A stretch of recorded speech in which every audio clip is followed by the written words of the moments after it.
Hello again, Gemini. So I can't let this go. I just finished you guys live, and dude, this is like a whole different energy that's coming out, and I don't know what this is. So I felt like I had to play this out to see what the hell's happening here. All right, so we have the High Priestess. That's, of course, Pisces energy. So there's a need to listen to your intuition. So with this, in some sense or another, and just looking at these major arcana straight down here, it's like in some sense or another, intuitively, you know this already. And why does my arm feel like it's freaking on fire? Then we have the Eight of Cups, child. Look, Gemini, walk away. On some sense or another, you already know what it is that you need to do. It's just like I was saying, it's like that whole fight between your humanity and your spirit. It's like in your heart of hearts, you already know what the deal is. You feel what I'm saying? And it's like, what do you know? You know that this is something you need to walk away from. But if we think about the traditional meaning of the Eight of Cups, right? It's like this is something that you have invested your time, effort, energy, heart, soul, blood, sweat, tears, all of this other kind of stuff into, right? Like you've invested all of this into this. And it's more or less because you invested so much into this is a lot of what's keeping you here. It's a lot of what is holding you hostage. But it's like your life circumstances, everything it is that you guys are feeling that's less than stellar at present, all of this stuff is trying to reiterate the same message. It's like, yo, you're not supposed to be here. It's time to go. It's time to move forward because what lies ahead for you is so much greater than what it is that you're leaving behind. But I feel it's almost like on a deeper level, Gemini, you know that already. Like you literally know that already. But it's almost like how I said you guys were waiting. It's like you're waiting for some sort of reassurance. Like, either someone else to have to do it and then you can call it confirmation. You know what I'm saying? But it's like you guys are being put in a position to where you don't have any of that. You're not going to get that, right? And what you guys are going to have to do to shift energy or like set yourself free from this karmic cycle is you walking away from it as opposed to seeing it through to the end in so many words. Oh my goodness. Are you freaking kidding me? Then we have the Nine of freaking Pentacles. Oh my God. Really? Dude, oh my goodness. This is that's my independent woman, independent man card, you know what I'm saying? But this is all about you guys walking away from being disempowered, being out of alignment with yourself, you being someone that you're not, like you being the polar opposite of yourself. You know what I'm saying? And you stepping into your abundance and your truth, like in the very literal sense. So what I'm seeing, dude, like for the freaking Nine of Pentacles to come out, Gemini, are you kidding me right now? Like for real? Like what you guys are headed towards is your abundance and stability and security and something that holds longevity. But it's almost like spirit is holding up your blessings, right? Because it's like, it's almost like this is the analogy that I'm being given, is like tainted soil, right? If you guys don't walk away from the tainted soil, you could get like these new seeds of abundance and you would attempt to plant them in soil that's like horrible, rotted, like not fruitful, not fertile soil, right? So that means you would take something that you've been given, you'd invest it into something that's dead, and those seeds would turn into death and not bear fruit. You feel what I'm saying? That is the only reason why things are held up. That's the only reason why things have been uncomfortable, because it's the consistent intuitive message you've been getting is you don't belong here.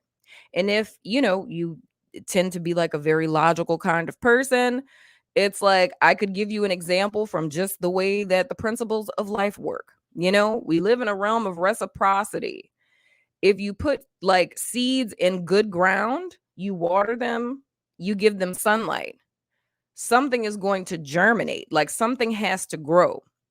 If you've been pouring into something, or if something is the reflection of life and of light, then there should be growth. There should be forward movement, right? There should be a sense of peace. Things should follow a certain order. Whenever something is stagnant, stuffy, heavy, weighed down, all of those things are indicative of death. And that's how you know that something isn't in alignment with you, right? And I feel that's why with this high priestess, intuitively, y'all know that, right? Because you know that you feel disempowered. You know that you feel out of alignment with yourself. Like, you know that intuitively already. But there's still some level or another of there being fear or doubt, right? It's the desire for a new beginning, but still not having it. Inside of yourself, you're just feeling like, scatterbrained, always on edge, or feeling emotionally unstable, feeling on guard, being defensive, all of these things, right?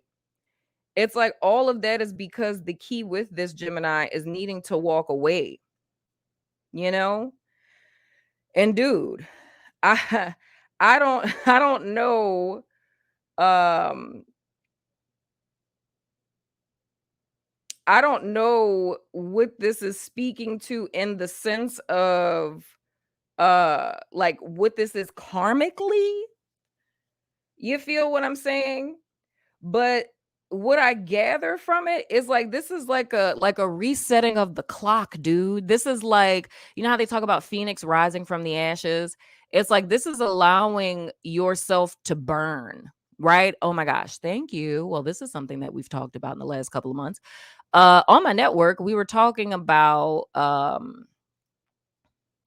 the three Hebrew boys in the fiery furnace story in the Bible.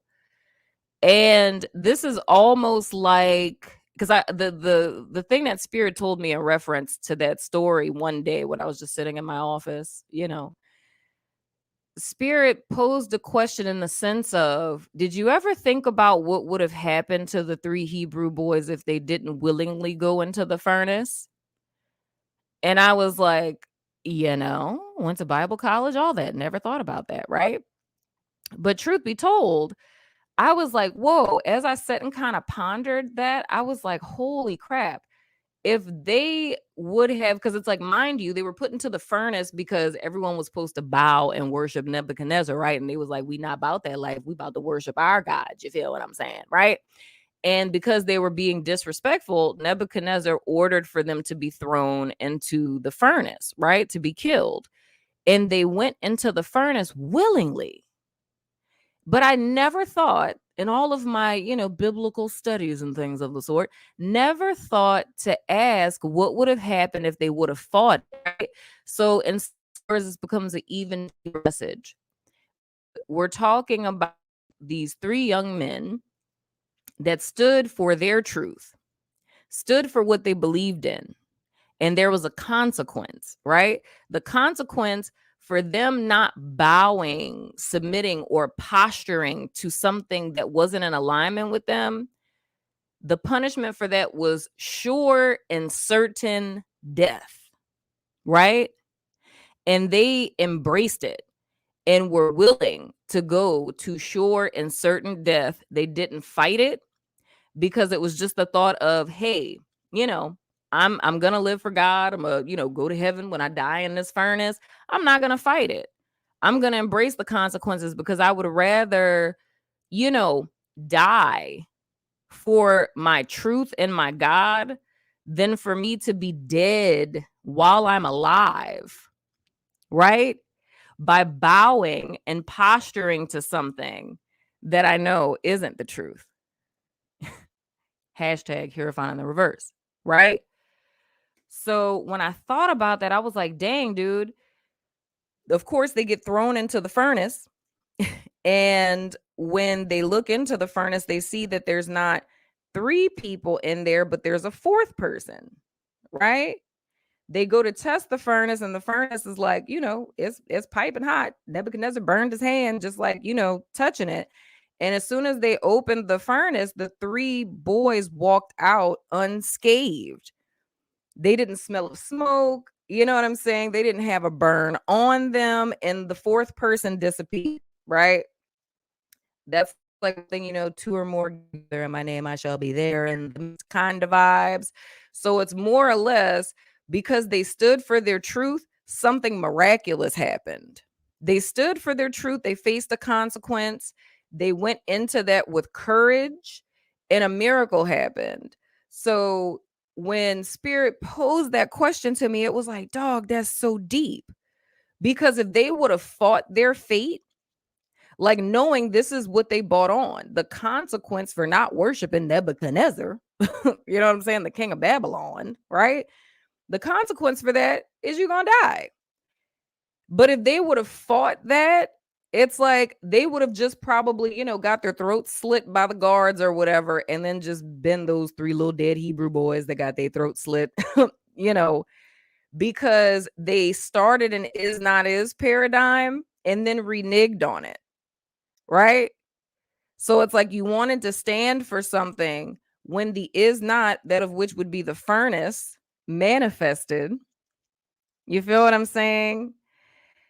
How I always tell you guys about the is not paradigm, how you step out of alignment with what it is that you called in, and that's how you miss your blessings because you don't want to face the consequence of what it is you stood for to call it in, right?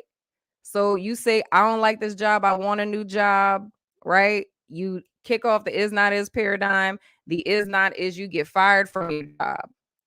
And instead of you standing in faith for a new job to come, you fall into depression and self-loathing. And I knew this wasn't gonna work out for me. And da-da-da. Forgetting the fact that you was the one who said, I can't stand this place. I hate this job and I hate all the people that are here. So that's how you straddle the fence and jump around and create chaos for yourself unnecessarily. You feel what I'm saying? So there's a lot of you who are walking away from that.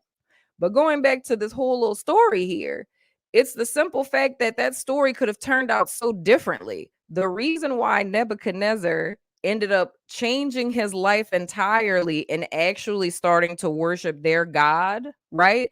And paying homage to God is because you had 3 people who stood for their truth, that embraced the consequences of standing for their truth. And because they did that, something miraculous happened that converted the heart of a non-believer, right? Because it wasn't them going into the furnace thinking that they wasn't going to get burned. They knew they was going to die. Like that was their mindset. Their mindset wasn't going to be like, well, we going to stand for you, God. But if they put us in the furnace, make sure we come out unscathed and things. You feel what I'm saying? That wasn't the case. They were willing to face the consequence, even though that meant death. That's the same thing I'm seeing in this 8 of Cups for you guys. It's like it's something that you value in some sense or another. And each and every one of us, just like the 3 guys in the story, would of course value their own life, their ability to breathe and grow and experience things, not wanting to leave behind loved ones.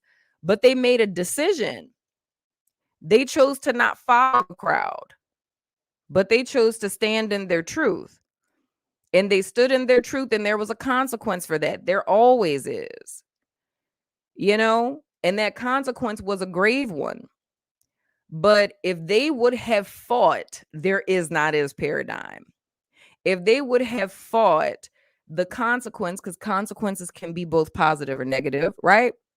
If they would have fought the consequence for what they did, then that would have been certain death as opposed to a rebirth.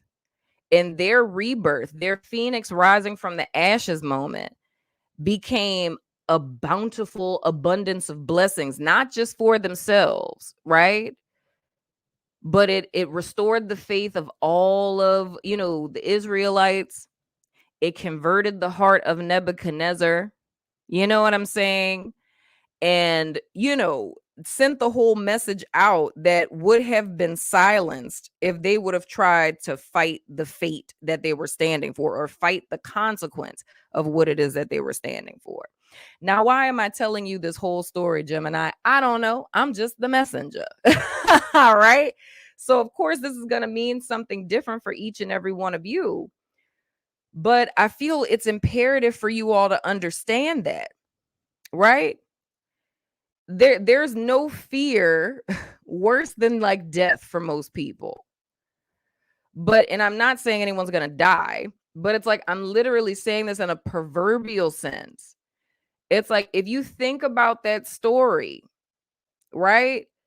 They had a decision. They could have chose to deny themselves and worship this little false god, right? They could have done that. But them choosing themselves was so much more important. Them choosing themselves, their beliefs, and their God was more important than just going with the flow, keeping the peace down by bowing and posturing and just going along with what everyone else was. And when the time came to face the consequence for that, they went along with it willingly. But like the question that Spirit asked me, had they resisted the fate they had created for themselves, they would have been killed immediately and then robbed all of these other people of the opportunity to be able to see God be miraculous. Right? So I feel Geminis are standing on the cusp of something like that. It's like, because of your fear or what you don't want to happen, right? It's like, ooh, I don't want to die, proverbially speaking. I don't want to go in the furnace. It's like, well, you wasn't saying all that when you were sitting up here, being disrespectful and not, worshiping the false god and things. You feel what I'm saying? You wasn't saying all that then, right? But if you were to trust in yourself or trust in whatever it is that you believe in, even if you're facing an impossible situation, dude, and that's where, thank you, Spirit, thank you, guides. That's the whole karmic situation that I'm seeing, because you choosing your heart space, you listening to your intuition, you following your heart, you choosing yourself can not only just deliver you, but everybody else around you.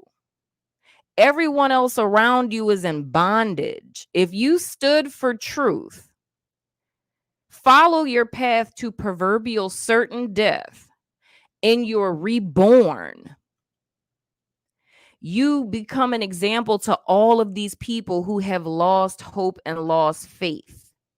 You even have the power to convert proverbial non-believers, right?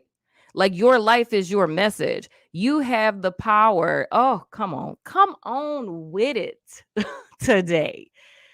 With this Emperor in the reverse, dog, and all of this happening on the cusp of Aries new moon on tomorrow. Like, legit, you guys have the freaking power to not only deliver yourself. I feel like this is going from like Libra being the messenger to freaking Gemini being the messenger right now, because this is like literally like a whole collective message in this piece. It's like, dude, you guys have the power to not only deliver yourselves, but to deliver everyone around you. And the message I was getting when I did this live that I wasn't understanding, I kept seeing, like, I talked about the Lover's card, but it's like Spirit just kept saying something with Adam and Eve and the trees and the choice and all this other kind of stuff. And I'm like, I don't understand where you're going with that. But it's like, now I get it. It's almost like, and of course, this is all allegory. It's like Eden, we're talking about a state of consciousness, of higher consciousness, of, beingness with God, right? It's almost as if returning to Eden, and the decision that you're really making, which brings you guys back into a full circle with the entire collective of this crossroads I spoke about in the month of March. It's like, if we were to bring that crossroads message for all 12 signs from March into April and make it macro level of what this is speaking about with the collective, this is a second chance at life, not just on a micro level, but a macro level. This is a second chance at life for humanity. This is looking at, Adam and Eve as archetypes. You know what I'm saying? Oversouls or something, right? And the choice that was made in the beginning It's like making that choice again. This is the equivalent of standing in the garden and all of humanity being there and that whole thing. And I'm saying all of this allegorically, guys, of course. But this is like all of humanity being in the garden with, Adam and Eve being at the tree, and the serpent being like, "You shall not surely die." And we all like, "No, hell no, Eve, don't do it. Dog, don't do it." All the ancestors could tell you, son, it gets really bad from here, dog. Don't do it. Stay away from the tree. Go back to the tree of life. Leave the tree of the knowledge of good and evil alone, bruh. Son, like, I will tackle you. I will tackle you. I'm not kidding. Right? Like, it's like us getting a replay. And that's like everything coming full circle. And the bigger lesson in all of this, dude, is when we disconnect from spirit, because that's what the tree of life is representative of. That's what Eden is representative of. When we come out of alignment with God, all that's left is death, peril, misery, and woe, the suffering of humanity.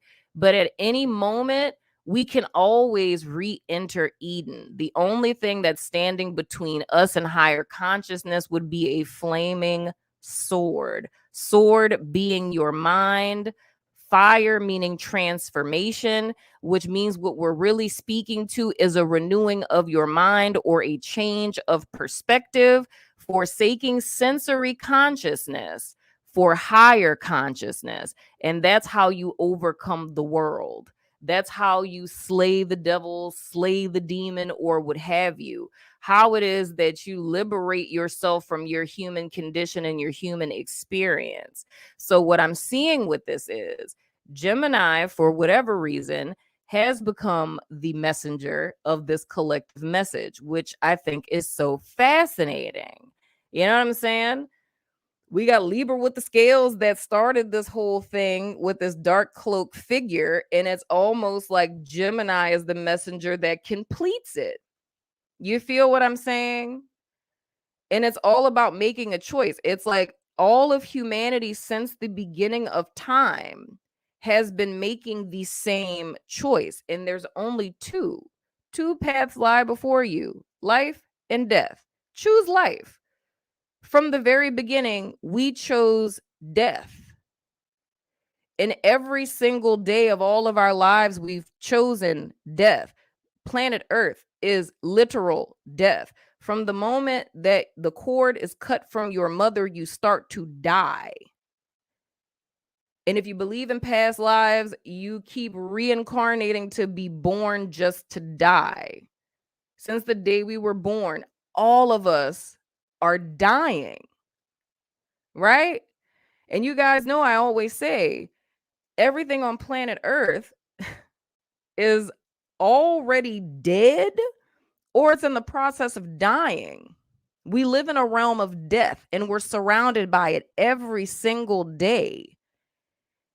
You know, nothing in 3D can have life. It's only the illusion thereof. This isn't real. You feel what I'm saying? It's like what's real is what's eternal. And that's really what we're talking about here. We're talking about making a choice again, but choosing the right one. We've been walking death. Now it's time to choose life. You feel what I'm saying? Adam and Eve out there in these streets. Anywho, but that's the message I got, man. I don't know who or how people are even gonna watch this, child, but you know, I done did my due diligence. Thank you for listening. But yeah, so I love you guys. Let me know what you think in the comments. This is a doozy, is it not? And I'll see you guys